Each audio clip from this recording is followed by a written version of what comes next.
High, আসসালামু আলাইকুম। আজকে হচ্ছে একটি কমেন্টের রিপ্লাই দেব। একজন কমেন্ট করেছেন যে, অনেকেই আছে যাদের কম্পিউটারের সামনে বসে থাকা মোটেও ভালো লাগে না। কিন্তু এটাতে অনেক টাকা আছে, এজন্য জোর করে কাজ শিখতে আসে। কিন্তু কিছুদিন যাওয়ার পরে সে এটাতে বিরক্তি ফিল করে এবং মোটিভেশন হারিয়ে ফেলে। সো এরকম একটি প্রশ্ন করেছেন, সেটিরই আজকে একটি রিপ্লাই দেওয়ার চেষ্টা করব। ধন্যবাদ আপনার চমৎকার মন্তব্যটির জন্য। হ্যাঁ, আপনি ঠিকই বলেছেন। অনেকেই ফ্রিল্যান্সিং সেক্টরে এসে মোটিভেশন হারিয়ে ফেলে।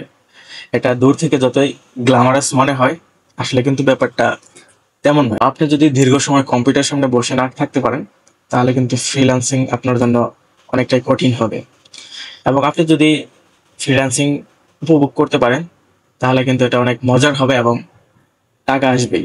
সো শুধু টাকার জন্য নয়, এটাকে উপভোগ করতে হবে। সো এখানে হচ্ছে প্যাশন সবার আগে, টাকা হচ্ছে পরে। এখন কথা হচ্ছে, ফ্রিল্যান্সিং শুধু টাকার জন্য শিখতে আসা কেন ভুল?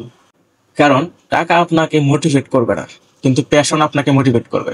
ধরুন আপনি এমন কিছু করছেন যা আপনি ভালোবাসেন, তাহলে কিন্তু সেই কাজটি করতে আপনার কখনোই বিরক্তি আসবে না, এমনকি বোরিংও লাগবে না। সো এমন একটি স্কিল খুঁজে বের করতে হবে, এমন কিছু খুঁজে বের করতে হবে যেটি করতে আপনি উপভোগ করবেন।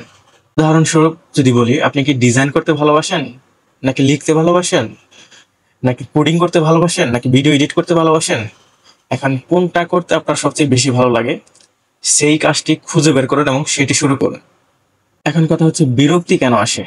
অনেকেই ভাবে যে কোর্স করলাম, শিখলাম, এখন তো টাকা আসবে, কিন্তু দেখা যায় কিছুদিন পরে বিরক্তি চলে আসে, ক্লান্তি চলে আসে। কেন? এর কারণ কি? সো এর কারণ হতে পারে যে আপনি যেটি করছেন সেটি আপনি ভালোবেসে করছেন না, আপনার ভালো লাগছে না।